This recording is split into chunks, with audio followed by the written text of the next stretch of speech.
Hello, Michael. Thank you so much for your presentation today and for talking to us here today. I just have a couple questions that I think will be very beneficial for the young people present here today and the people looking at us at the website. So first, why did you wish to work for the United Nations? What inspired you to work for the UN? I was inspired to work with the UN because I studied international law. And in reading the UN Charter, what struck me was that it codifies compassion. It assumes that compassion will be a premise for the governance of nations and peoples. It assumes that compassion and caring will play a role in foreign policy. When you strip it all away, that is what it was. And that realization hit me quite hard. And I thought, what a wonderful way to spend one's life. There was a second motivation, but more personal. I was homesick, really very homesick. And I happened to be working at the university I worked in with a publication on human rights. And I run across the fact that refugees are protected by international law. They are protected.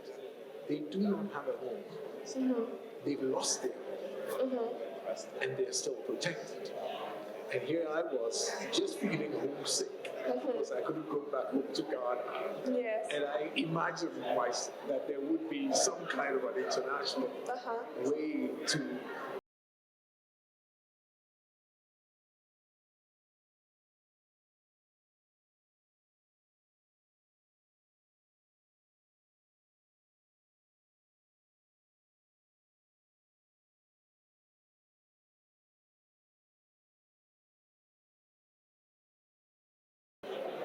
I'm really glad to hear that.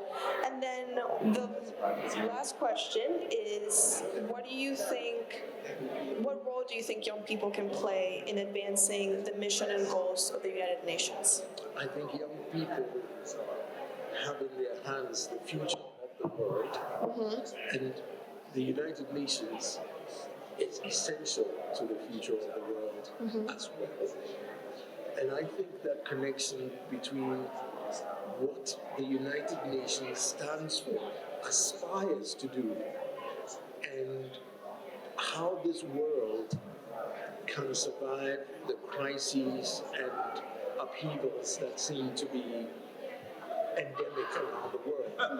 That connection is very strong, and I think young people have it in them to make that connection and to work with the United Nations. They don't have to be employees of the United Nations. They don't have to actually work there because the principles are universal. The worth and dignity of every human being, and their right to protection, their right to development, and the need for nations to be peace-loving at all times, including during disputes, and the obligation of nations to seek peaceful resolution of all their disputes by political means and not by military means. This is a creed that anyone everywhere can identify with, and I think young people will find that it resonates with them. I believe that that is how the connection can happen between young people and the United Nations. Yes, great. Thank you so much for your time today.